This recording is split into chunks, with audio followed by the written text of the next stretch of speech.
Right, hello lads and lasses and welcome back to Boys Down Under, where today we will be talking all things Celtic, injury related, a bit about the international break. It's all kind of that kind of stuff, mainly injuries though, because I know that's something a lot of people want to keep up to date about. So it'll just be me, I guess, outlining the players who are missing, then missing action, then I'm going to talk about their road to recovery, and then when we can expect to see them back in action for Celtic Football Club.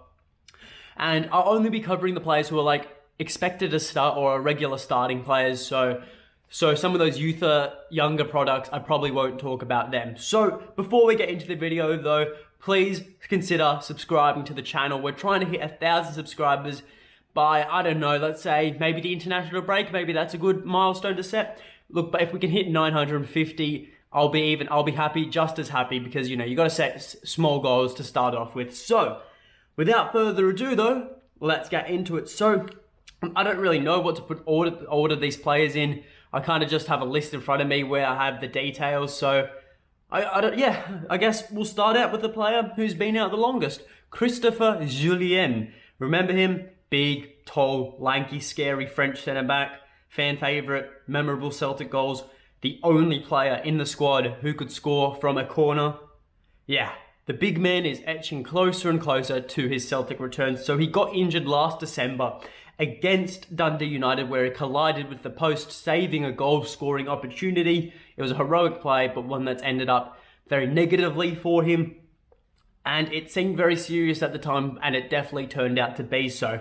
So he got injured, but it looks like he's close to returning. So Julienne will be training with the first team squad during the international break, and obviously once that's over, with the rest of the players who are now on international duty.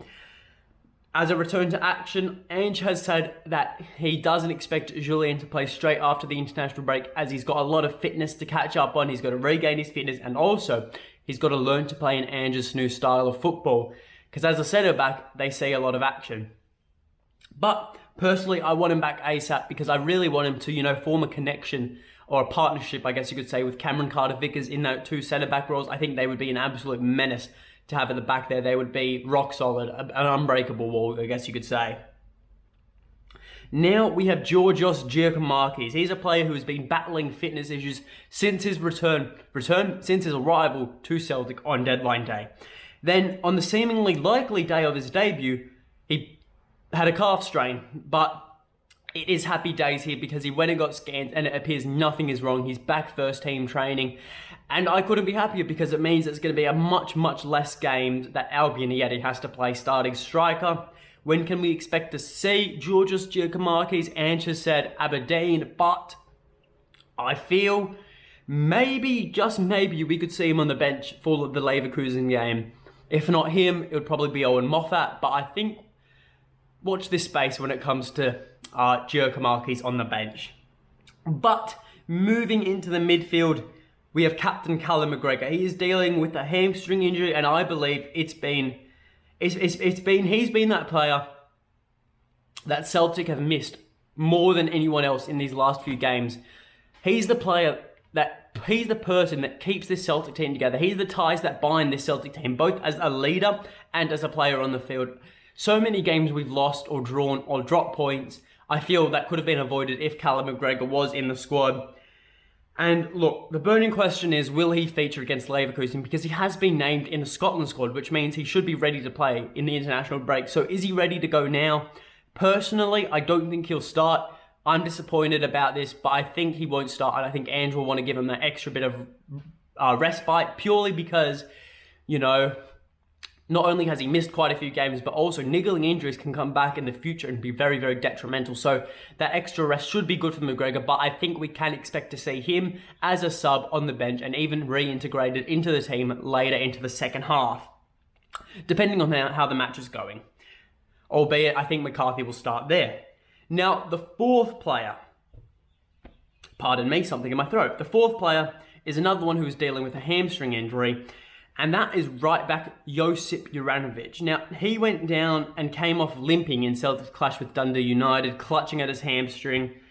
And how serious the injury is, no one knows. Celtic haven't released anything. There hasn't been any leaks in the media.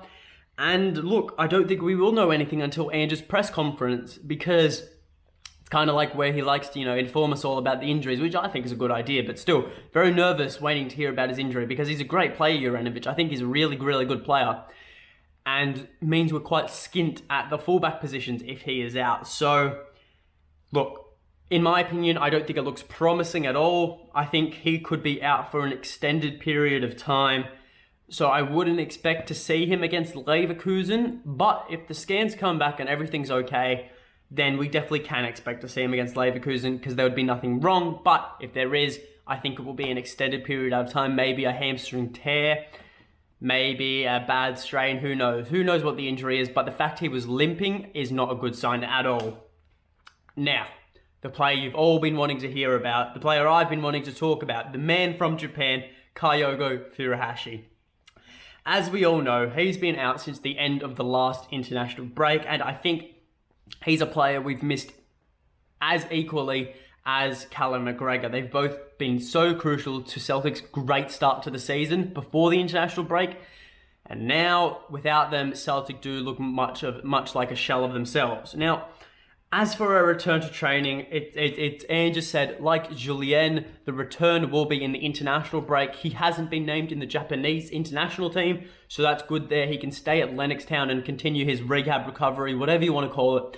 But he will be training properly in the international break, and then once everyone returns, first team training, Kyogo will be there, building back up his fitness, getting back his Kyogo-ness, everything we've known to come and love as Celtic fans.